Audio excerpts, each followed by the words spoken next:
Salut à tous, j'espère que vous allez bien. Bienvenue dans cette nouvelle vidéo qui, je dois bien le reconnaître, et j'en suis bien désolé aussi, et bien pour certains, va avoir des airs de déjà vu, déjà entendu. Et oui, jeudi dernier, le 17 mars précisément, Samsung a fait une annonce à laquelle, franchement, on ne s'attendait pas. Alors, elle était latente, cette annonce, mais elle est tombée vraiment presque comme un cheveu sur la soupe.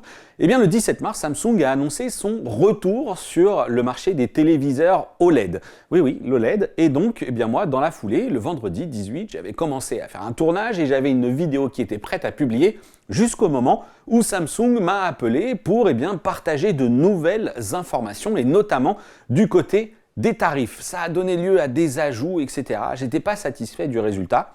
Après une nuit vraiment tracassée par ce sujet, j'ai décidé de passer cette première vidéo en non répertorié et finalement de me laisser le temps de refaire une nouvelle vidéo que voilà. Et on va maintenant tout simplement se parler de ce retour de Samsung sur le marché de l'OLED avec ce qui nous attend et ce fameux OLED S95B.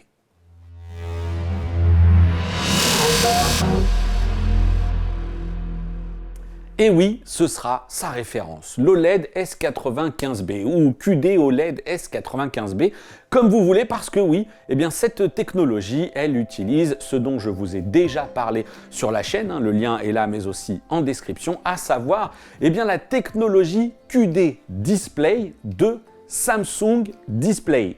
Je le rappelle très rapidement.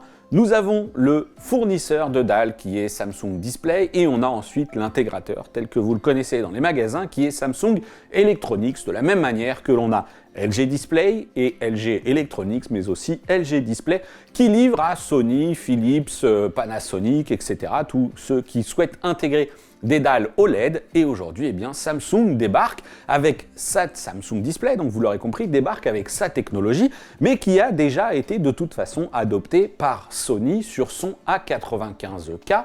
Là aussi vous avez un lien ici mais aussi dans la description qui vous emmènera sur cette première impression que j'ai pu vous partager lorsque j'ai découvert la gamme de Sony. Alors il me faut bien revenir un petit peu sur l'histoire et sur ce que peut laisser penser la façon de communiquer de Samsung Electronics autour de cette technologie, c'est-à-dire qu'au moment du CES de Las Vegas, donc au tout début du mois de janvier, Samsung Display annonce cette technologie. Très rapidement, Sony dit nous on va l'adopter et Samsung Display réalise des démonstrations auprès de certains médias qui s'étaient rendus donc au CES de Las Vegas, qui étaient sur place. Par exemple, Flat Panel HD, qui effectivement avait déjà donné quelques pistes et qui avait déjà plutôt été épaté par cette technologie. Et entre, vous le voyez, ce mois de janvier et la mi-mars, il ne s'était absolument rien passé du côté de chez Samsung Electronics.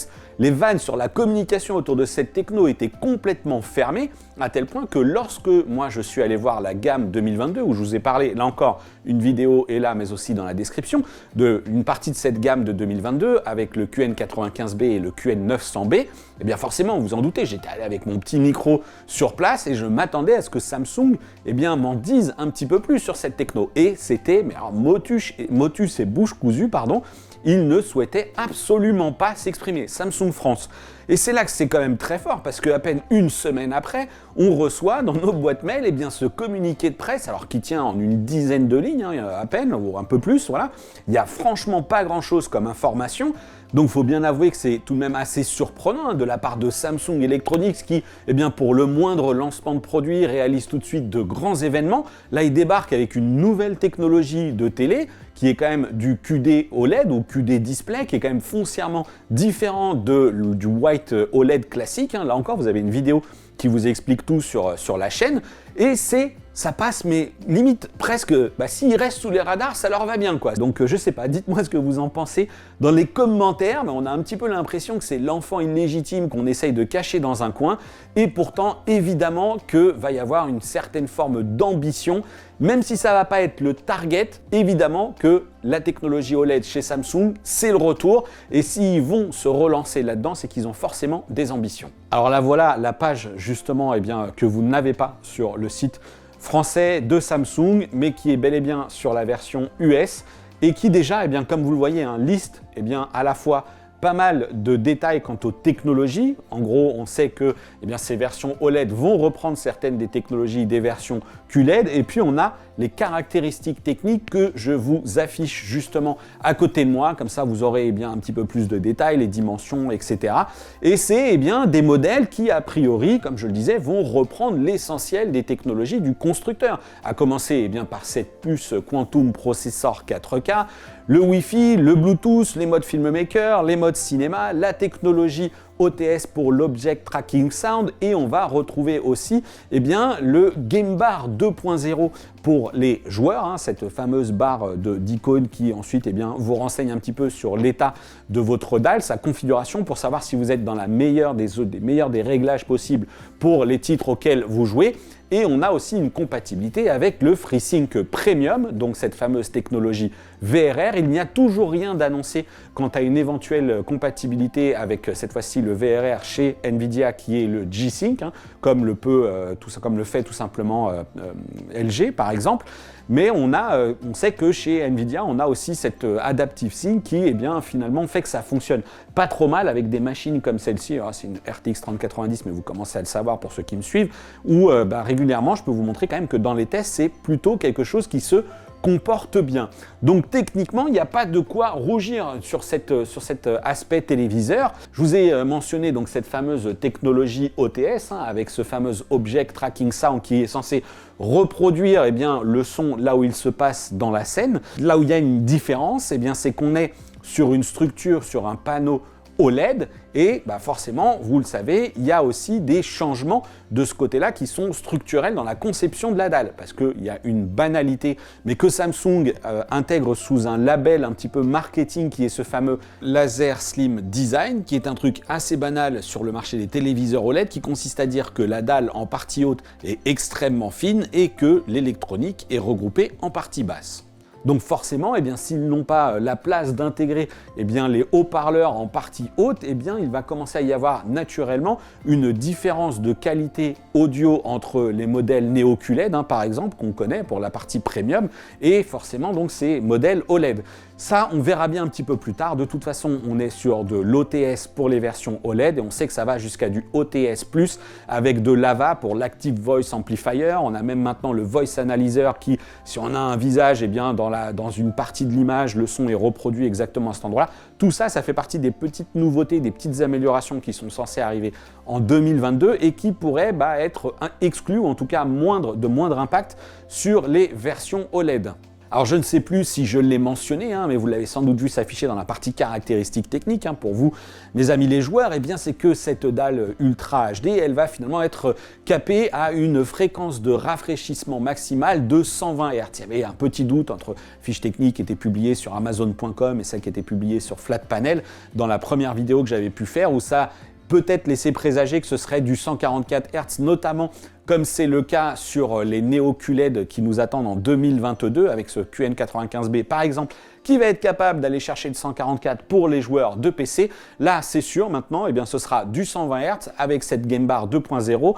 Et on a évidemment aussi cette mention du HDR10+, juste là, mais toujours pas de Dolby Vision. Le Dolby Atmos sera de la partie, mais alors pour le Dolby Vision, il faudra toujours aller chercher du côté de chez LG, Sony, Panasonic, Philips, etc. Si jamais vous êtes fan de cinéma et que vous recherchez ce format HDR. J'ai failli oublier un point super important, mais toujours à l'attention des joueurs. Ici, on a 4 prises HDMI 2.1 pour profiter tout simplement de vos consoles et périphériques de dernière génération. Et on arrive maintenant à un autre gros morceau, les prises qui justifient d'ailleurs notamment le fait que je refasse ici cette nouvelle vidéo parce que lorsque Samsung avait envoyé le communiqué de presse sans indication de prix et juste avec une date de disponibilité prévue pour le mois de mai, ce qui circulait en parallèle de cela sur les sites US et notamment du côté de Amazon.com, c'était des prix qui effectivement montraient que le 55 serait aux alentours des 2200 $ et le 65 pouces aux alentours des 3000 $. Alors évidemment, vous en doutez, il n'est absolument pas question qu'on prenne ce tarif et qu'on convertisse bêtement en euros. Ça ferait par exemple du 1980 € pour le téléviseur en 55 pouces et ça ferait du 2715 € pour le modèle en 65 pouces. On va être forcément bien au-delà de tout ça Et d'ailleurs, ça semble aussi se confirmer puisque Samsung m'a indiqué, donc dans ce fameux appel de dernière minute de vendredi soir, en me disant que le 55 pouces, le tarif serait entre 2005 et 3000 euros, et le 65 pouces, le prix serait de 3005 à 4000 euros. Vous voyez un petit peu l'écart de prix considérable. Et pour tenter de comprendre comment Samsung envisage de positionner ce téléviseur OLED au sein de sa gamme, alors certes c'est par grosse anticipation de ma part, puisqu'on n'a pas les tarifs définitifs pour la France, et c'est pourquoi on va juste regarder, observer ce qui se passe côté États-Unis. Et donc je vous propose tout simplement de comparer cet OLED avec ce qui semble être le modèle le plus haut de gamme des produits Neo QLED, c'est-à-dire qu'il s'agit là en l'occurrence du QN90B. Visiblement, ils n'ont pas notre modèle, le QN95B, qui a le boîtier One Connect et qui devrait avoir quelques caractéristiques techniques un petit peu différentes, mais néanmoins à taille donc équivalente. L'OLED S95B, je le rappelle, c'est 2200 $. Le 55 pouces en QN90B, c'est 1900 $. La version 65 pouces, c'est 3000 $ pour l'OLED. La version 65 pouces pour le Neo QLED 4K, c'est 2600 $. Et pour ma part, même si les tarifs sont loin d'être définitifs encore et qu'en plus ces fourchettes de prix sont vraiment très larges, j'ai deux lectures possibles sur ce que semble vouloir faire Samsung avec cet OLED S95B, parce que si le 55 et le 65 sont respectivement proposés à des tarifs entre 2005 et 3000 et entre 3005 et 4000, vous voyez bien qu'on est au-delà presque, si jamais on est sur les fourchettes hautes, sur le haut de la fourchette, pardon, si c'est le cas, on est presque au-delà des prix du QN95B qui est la référence en tant que mini LED, le Neo QLED 4K pour 2022. Et alors là, comme je le disais, deux lectures possibles, soit Samsung va complètement assumer le fait que cette technologie OLED est nouvelle et qu'elle va apporter vraiment quelque chose de différent et qu'elle coûte plus cher à produire, etc. Et c'est pour ça que ces téléviseurs qui techniquement sont sans doute moins disants en matière de luminosité, il n'y a pas le boîtier One Connect, etc. Il n'y a pas de dalle 144 Hz non plus, mais Samsung va l'assumer et les prix seront très concurrentiels, voire supérieurs à un QN95B. Soit la lecture qu'on peut en avoir, c'est que Samsung dira tout simplement, ou en tout cas le message qui sera communiqué aux acheteurs en magasin, c'est que, oui, si jamais vous voulez de l'OLED chez Samsung et que vous n'avez rien à faire du Dolby Vision par exemple, que vous êtes prêt à vous en passer en tout cas, oui, Samsung, leader qu'il est sur les autres technologies, propose aussi de cette technologie OLED, mais à un tarif tel que finalement, peut-être qu'on va commencer à vous réorienter vers les mini LED. Est-ce que ça donne pas un petit peu l'impression qu'avec un tel lancement, un tel positionnement, et encore une fois, c'est de la pure interprétation dans cette lecture possible, est-ce que finalement on se dit pas que Samsung a dit bon ok, Samsung Display, ils ont développé un truc, on est en train de se faire taper dessus par la presse parce qu'on n'annonce rien et on fait rien, donc finalement on sort cet OLED S95B, sachant qu'on va le positionner en face du QN95B qui sera fort probablement moins cher et techniquement plus lumineux, etc. Tout ça, c'est que de la supposition, mais qui aura vraiment des arguments à faire valoir, qui ne craindra pas le marquage, etc. Est-ce que, au final, la question, c'est pas Samsung Electronics adopte le truc pour faire plaisir à Samsung Display, tout en donnant un peu l'impression quand même que c'est un lancement un peu saboté si on en croit les prix. Franchement, je me pose des questions. Dites-moi ce que vous en pensez dans les commentaires. Pour conclure sur cette partie tarif, il faut évidemment se parler des concurrents et finalement, c'est aussi en considérant les tranches de prix qui sont annoncées qu'on comprend que l'OLED S95B ne sera pas, par exemple, chez LG, un concurrent du C2 qui sera beaucoup moins cher. Il ira plutôt chercher en tant que concurrent le LG G2 où, je le rappelle, les tarifs qui ont été annoncés, qui ont été dévoilés, ils sont de 2500 € pour le 55 pouces et de 3300 € pour le 65 pouces. Faudra aussi compter en face de lui sur le LZ2000 de Panasonic. Il n'y a pas eu de prix encore complètement officialisé. Ils ne sont même pas du tout officialisés, mais on peut, chez Panasonic, historiquement, les modèles de l'année dernière, c'est souvent les prix qu'on retrouve sur les modèles de l'année en cours. Et donc le modèle 2022, ce LZ, devrait peu ou prou reprendre les prix du JZ2000, à savoir qu'on devrait avoir un 55 pouces aux alentours des 3000 € et un 65 pouces aux alentours des 4000 €. Et 3000 et 4000, eh bien, ce sont aussi les prix en dollars cette fois-ci qui ont été estimés pour le A95K de Sony. Je vous le rappelle, je vous ai fait une petite présentation, le lien est là mais aussi dans la description.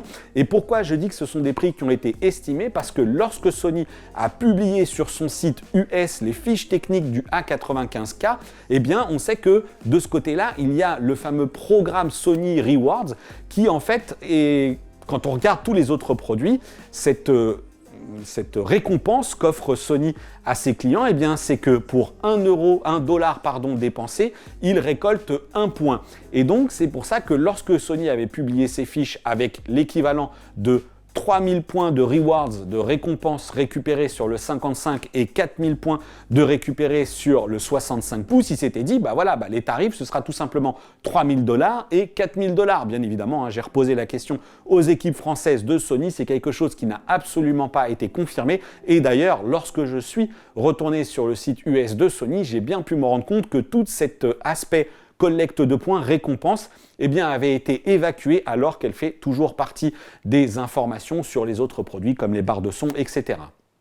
Voilà, cette vidéo touche à sa fin. J'espère qu'elle vous aura plu. Désolé encore pour tous ceux qui n'auraient pas compris pourquoi une nouvelle notification pour cette OLED S95B. Mais franchement, ça m'a perturbé de publier la première vidéo alors que j'avais eu ces informations du côté du tarif qui change tout. Parce que si on est sur $2200 et $3000 pour les versions 55 et 65, on est quand même sur un tarif qui pourrait être de 2005 à 3000 € pour le 55 pouces et de 3005 à 4000 € pour le 65 pouces. Vous voyez bien que c'est quand même déjà des très très larges fourchettes et surtout ça positionne vraiment ce produit comme une vraie rivalité avec le QN95B. Et moi, je pensais vraiment que Samsung souhaiterait maintenir ce produit comme vraiment le porte-étendard de la technologie télé chez Samsung Electronics. Donc, on va voir encore une fois, prenons des pincettes, attendons de voir un petit peu comment ça se profile. C'est une analyse, encore une fois, presque un petit peu à chaud.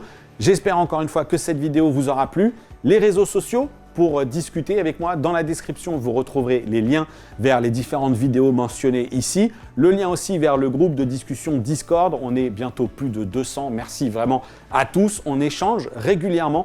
Merci aussi de me suivre, y compris comme je fais ces rebondissements avec plusieurs vidéos pour vous parler d'un seul produit.